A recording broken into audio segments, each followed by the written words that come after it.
திராவிட முன்னேற்ற கழகத்தில் உங்களை இணைத்துக் கொள்ள வேண்டும் என்ற எண்ணம் எந்த காலகட்டத்தில் உங்களுக்கு ஏற்பட்டது? நான் எங்கள் அப்பா ஒரு திராவிட இயக்க பற்றாளர்.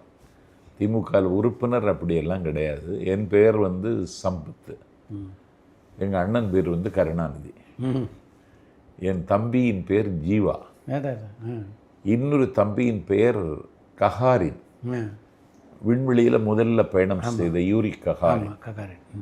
இன்னொரு தம்பியினுடைய பேர் ஸ்டாலின். இன்னொரு தம்பியினுடைய பேர் லெனின். இப்படி எங்கள் அப்பா பெயர் சூட்டினார். ஒரு தமிழும் மலையாளமும் கலந்த மொழி பேசுகிற, இன்னும் சொல்லப்போனால் இந்தியாவினுடைய கடைக்கோடி கிராமத்தில் இப்படி ஒரு பெயரை வைத்து எங்கள் அப்பா எல்லோருடைய கவனத்தை ஈர்த்தார். அதற்கு பிறகு நான் கல்லூரி மாணவனாக இருந்த பொழுது, வைகோ வந்த பொழுது எனக்கு இந்த மாணவர் திமுகவில் உறுப்பினர் சேர்த்து தாங்க சம்பத்துன்னு சொல்லி அந்த படிவம் கொடுத்தார். படிவம் கொடுத்து வைகோட்டை கொடுத்து அவர் மாணவர் அணி துணை செயலாளராக இருந்தார். 1985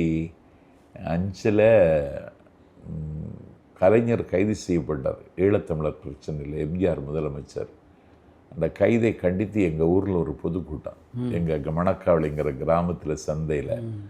திமுகவில் பெரிய ஸ்டார் ஆரேட்டர் அவர், திருவை அண்ணாமலை.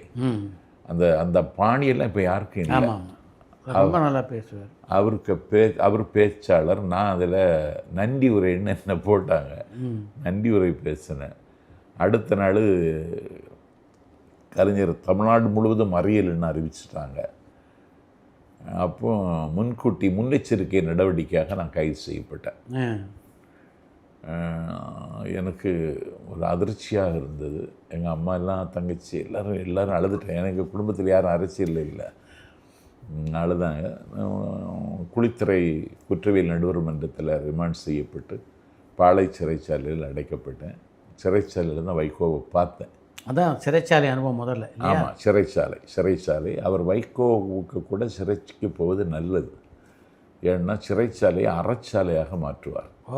ஆமாம், அந்த எல்லா கைதிகளுக்கும் உணவு, எனக்கு ஒரு 100 கிராம் அரிசி, 20 கிராம் பருப்பு, என்னுடைய அளவுன்னா எல்லா கைதிகளுக்கும் எவ்வளோ அரிசி எவ்வளோ பருப்புன்னு கால்குலேட் போட்டு அவரே மொத்தமாக வாங்கிடுவார்.